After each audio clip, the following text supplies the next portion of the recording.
Bonjour, c'est en compagnie de Serge Larivière, moniteur de cours de piégeage. Bonjour Serge. Bonjour Denis. Ça va bien? Ça va très bien. Serge, j'ai remarqué tout à l'heure, on faisait une capsule sur les collets. J'ai vu qu'il y a des collets qui ont des ressorts après les collets. À quoi sert ce ressort-là? Ça, Denis, ce qu'on appelle ces ressorts-là, c'est des ressorts de mise à mort. OK.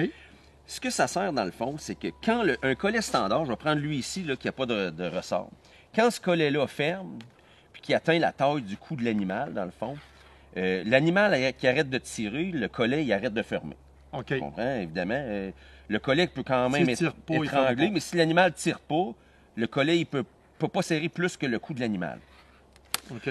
L'arrivée des ressorts de mise à mort, ce que ça a changé, c'est qu'une fois que le collet va fermer, OK, à la taille du cou de l'animal, tu vas remarquer qu'il y a encore environ 2 pouces ici, là, avec le ressort. Un petit ressort.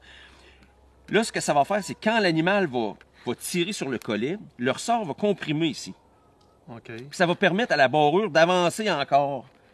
D'un pouce ou 2 pouces. Tout le temps de plus en plus. De plus en plus. Puis quand l'animal va arrêter de tirer, là, le ressort, il est maintenant comprimé. Ça, c'est des ressorts qui varient, on va dire, de 25 à 75 livres selon l'espèce. Ça veut dire que ce poids-là va être appliqué sur la tension. Ça va tirer sur le cou. Pour étirer, pour étrangler l'animal.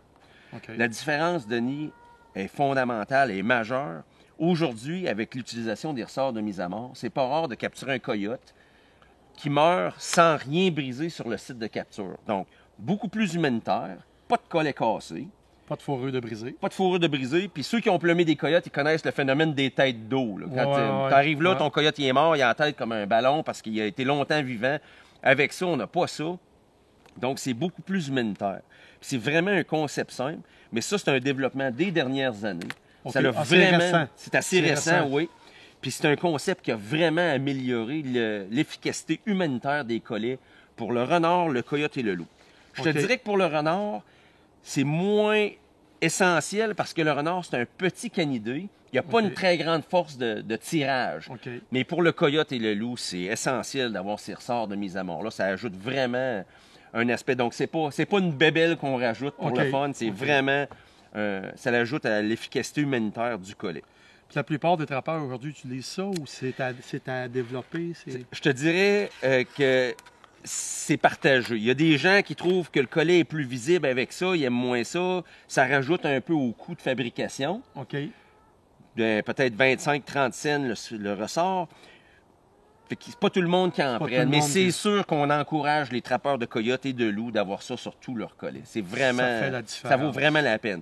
Puis je dirais aux trappeurs qui n'ont jamais essayé les ressorts de mise à mort, là, vous devez vous en procurer et essayer ça. Vous allez voir toute la différence, autant dans le dommage à la fourrure, comme tu dis, mais aussi quand tu as un beau sentier, Denis, puis tu as pogné un coyote là, c'est le fun de remettre un collet et d'en pogner un deuxième à la même place. Mais avant, quand tu arrivais là, c'était tout mouchouillé, c'était ravagé. C'était ravagé.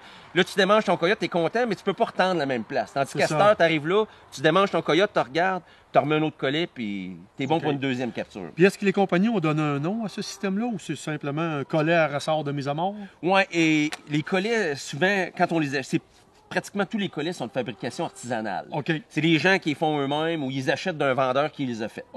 Donc, c'est pas vraiment commercial, mais quand on veut des bons collets, on peut demander. Moi, je veux acheter des collets avec des ressorts de mise à mort. Puis, à ce moment-là, on va avoir ça sur nos collets. Ça rajoute vraiment à l'efficacité. Bon, très efficace. Fait pour ceux qui trappent, essayez-le parce que ça vaut la peine. Ah oui. C'est un peu comme les pièges Magnum dans les pièges en X. C'est vraiment... une coche de plus. Une coche de plus sur l'efficacité. Merci, Serge. Ça me fait plaisir.